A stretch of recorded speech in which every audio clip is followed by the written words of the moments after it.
Hello guys, welcome back to my channel. Welcome to Finance Market. Welcome to another video. Guys, Reliance communication limited के बारे में नहीं, basically Anil Ambani के ऊपर मैं आज की इस वीडियो को बनाने की सोची है। तो इसके अंदर बेसिकली मैं आप लोगों से थोड़ी सी राय जानना चाहूँगा कि आप लोग किस नज़रिए से देखते हैं इस इंसान की तरफ। गाइस, आप लोगों से इस वीडियो के अंदर आपने थंबनेल देख ही लिया होगा कि मैं अनिल अंबानी जी के अगेंस्ट आप लोगों के ओपिनियन को जानना चाहता हूं। आप लोग कमेंट सेक्शन में बताइएगा। उससे पहले मैं अपनी ओपिनियन आप लोगों के साथ शेयर कर लेता हूं और बहुत ध्यान से आप सुनेंगे, मुझे उम्मीद है। अब देखिए, अनिल अंबानी ने जो कुछ भी किया है अपने इन्वेस्टर्स के साथ, बहुत बुरा किया है, बहुत बुरा किया है। लेंडर्स के साथ जो किया है, बहुत बुरा किया है। आज इस कंपनी की हालत देखिए। स्टेक होल्डिंग पैटर्न में आपको लेके आता हूँ।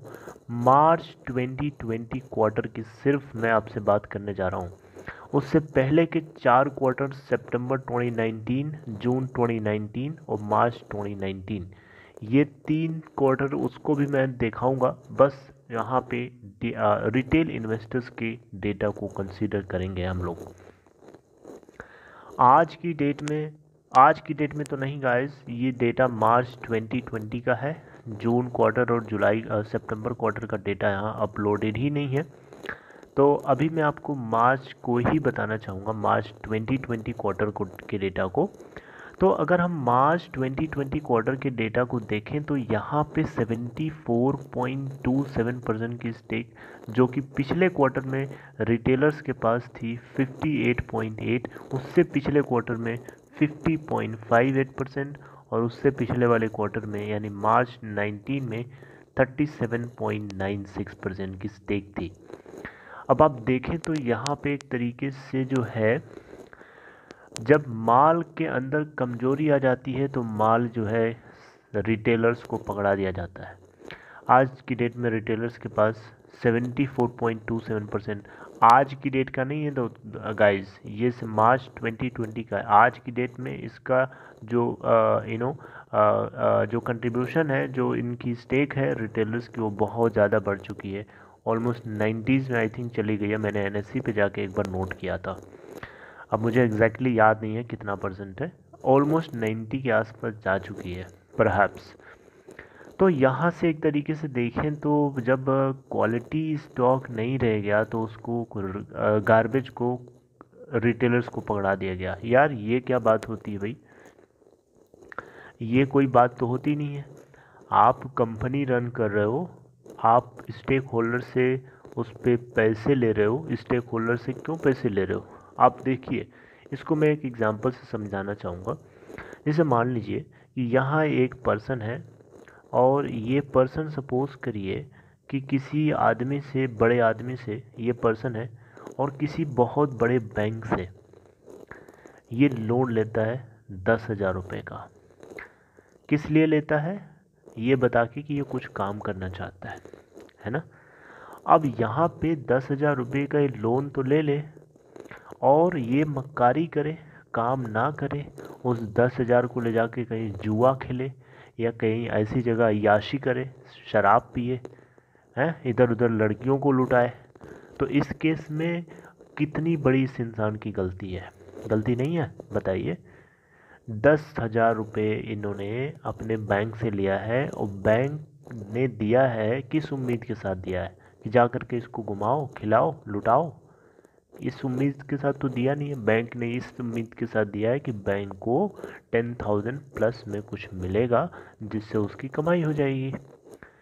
लेकिन यहाँ पे इस इंसान की गलती इतनी ज़्यादा है कि ये इंसान अपने उस पैसे को ले करके कुछ प्रोडक्टिव नहीं कर रहा है। जिस पर्पस के लिए लिया है उस पर्पस को पूरा करने के लिए नहीं जा रहा है, उसको कुछ और करना है जो जो गलत है, जहाँ से उसके इस बोरोड मनी के डूब जाने का खतरा ज़्यादा है, वो काम कर रहा है।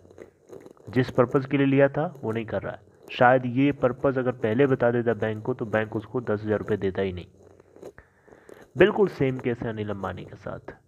अनिल अंबानी ने भी बिल्कुल सेम केस किया अपने इन्वेस्टर्स के साथ, लेंडर्स के साथ, और जितने क्रेडिटर्स हैं। इसने जहाँ जहाँ पैसा लिया उसको अगर जिस पर्पस के लिए लिया उस पर्पस को पूरा करने के लिए अगर सीरियसली काम किया होता ना, तो आज लेंडर्स का 50,000 करोड़ रुपए बकाया ना होता। 717 मिलियन डॉलर चाइनीज बैंक्स का बकाया ना होता। रिटेल इन्वेस्टर्स के पास 90% तक की होल्डिंग आज की डेट में पड़ी हुई है, इतना ज़्यादा नहीं होती। आज आरकॉम का स्टॉक प्राइस 1 पॉइंट समथिंग में ट्रैवल ना कर रहा होता। इस सब के पीछे जिम्मेदार है अनिल अंबानी। अनिल अंबानी को ऊपर वाला भी देखता होगा तो सोचता होगा कि कितना बड़ा पापी है रे तू, कितने लोगों का गला घोट दिया, कितने लोगों का कितने लोगों को मजबूर कर दिया जिन लोगों ने कमिट सुसाइड कर लिया। ऐसे लोगों को बहुत ज़्यादा पनिशमेंट देनी चाहिए यार। दिस इज़ वेरी स्ट्रिक्टली कि आप किसी चीज़ के लिए लोन ले रहे हो तो उसको अय्यासी में क्यों उड़ा रहे हो। उसको जिस पर्पस के लिए ले रहे हो उस पर्पस को पूरा करो, उसको रिजॉल्व करने की कोशिश करो, ताकि जहाँ से ले रहे हो उसको देने की भी आपको जिम्मेदारी हर समय सतानी चाहिए, हर समय चिंता होनी चाहिए। आंख बंद करके किसी से ले लेना और उसको यूज़ ना करना, उड़ा देना, ये तो सीधे सीधे फांसी देने वाली हरकत कोई करता है तो ऐसा होना चाहिए। आपको क्या लगता है गाइस? मैं एक्चुअली ऐसा आपको इसलिए नहीं बता रहा हूँ कि हाँ आरकॉम के साथ बहुत कुछ बुरा होने वाला है कल के दिन। अरे बुरा होने वाला था, हो चुका है। इंसॉल्वेंसी एंड बैंक्रप्सी प्रोसेस में लटकी हुई है। एनसीएलटी का मामला आना था 17 अक्टूबर को, लेकिन अभी उसके ऊपर कोई अपडेट नहीं है। चाइनीज़ बैंक्स पीछे पड़े हुए हैं, हाई कोर्ट जो है स्टे लगा रखा है। अब ये मामला कब तक पेंडिंग में रहेगा, क्या है यार? ये रिजोल्यूशन प्रोसेस है, इसी रिजोल्यूशन प्रोसेस से किसी कंपनी की ग्रोथ होगी। अब इससे क्या है, इससे नुकसान ये हो रहा है कि एसेट्स की वैल्यू डिग्रेड हो रही है। इन एसेट्स को चाहता तो ये प्रॉफिटेबल बना सकता था, वर्केबल बना सकता था, लेकिन नहीं, इसको बस पोस्टपोन करते रहना है। अब ये सब कुछ आज के इस बुरे दिन को हम लोग देख रहे हैं, किसकी वजह से?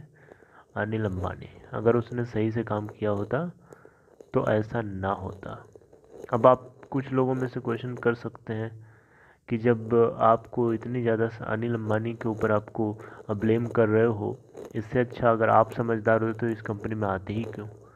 भाई देखिए, ये भी बात आपकी सही है, आई अंडरस्टैंड, बट फिर भी अगर कुछ ऐसे रिटेल इन्वेस्टर्स हैं जो नए होते हैं, फंस चुके हैं, उनके लिए क्या आपको थोड़ा सा भी दया नहीं है? क्या उनके पैसे की वैल्यू आप नहीं समझते? आपकी भी तो अपनी जिम्मेदारी है। वो तो नए थे जिसकी वजह से फंस गए। आप रन कर रहे हो कंपनी को, तो आप अपनी कंपनी को इस तरीके से रन करो कि वो प्रॉफिटेबल रहे यार। आप उसको लूज़ करने वाली हालत में क्यों ले जा रहे हो? आप लेंड कर रहे हो किसी फाइनेंशियल इंस्टीट्यूशन से, तो आप उसको प्रॉपरली उसमें यूटिलाइज़ करो, इन्फ्यूज़ करो सच दैट कि वो प्रॉफिट जनरेट करे। अब आप जो चीज़ पहले से चला रहे हो, आप ट्रक चला रहे हो, सपोज करो ट्रक का आपका धंधा है ट्रांसपोर्ट करने का, और उसमें कुछ खराबी आती है, मान लीजिए उसकी व्हील ख़राब हो गई है, उसके अंदर कुछ प्रॉब्लम आ गई है, तो आप किसी फाइनेंशियल क्रेडिटर से आप पैसे लेते हो उसको ठीक कराने के, तो उसको ठीक कराओ और उसको रन करो। पैसे ले रहे हो ठीक कराने के लिए और उसमें ऐसे ऐसे लोगों को घुमा रहे हो जो वैलिड नहीं है, तो ये आप पर्पस को पूरा नहीं कर रहे हो, आप लोगों को धोखा दे रहे हो। उस बैंक को धोखा दे रहे हो, उन इन्वेस्टर्स को धोखा दे रहे हो, और अपनी कंपनी को धोखा दे रहे हो। आप क्या सोचते हैं गाइस इस बारे में आप प्लीज़ मुझे भी बताइए। आप लोगों के ओपिनियंस को जानना मेरे लिए काफ़ी ज़्यादा इम्पोर्टेंट होता है, और आप लोगों को भी काफ़ी ज़्यादा तसल्ली मिलती होगी मेरी इन बातों को सुन करके। तो इससे आपको इस बात को लेकर के डरना नहीं है कि आरकॉम जो है बिल्कुल ऐसा कुछ नहीं है। मैं अनिल अंबानी की इस बात के ऊपर जो है, एक्चुअली मैं कमेंट पढ़ रहा था, तो उसमें मुझे किसी ने इस तरीके की बात लिखी थी, तो मुझे भी ये बात जो है लग गई, और मुझे लगा कि आप अपने अपने लोगों में, अपनी फैमिली में, अपने जो लोग हैं सब्सक्राइबर हैं, उन लोगों के बीच में भी ये बात जो है शेयर करना चाहता हूँ, जिसकी वजह से और लोग इससे देखते हैं कितने लोग इससे कोइंसाइड करते हैं, कितने लोगों के ओपिनियन इससे कोइंसाइड होती है। तो आप मुझे कमेंट बॉक्स में कुछ वर्ड्स में शॉर्ट में हो सके तो आप प्लीज़ लेट मी नो, आप मुझे बताइएगा। सो सी यू इन नेक्स्ट वीडियो। आप अपडेटेड रहिएगा।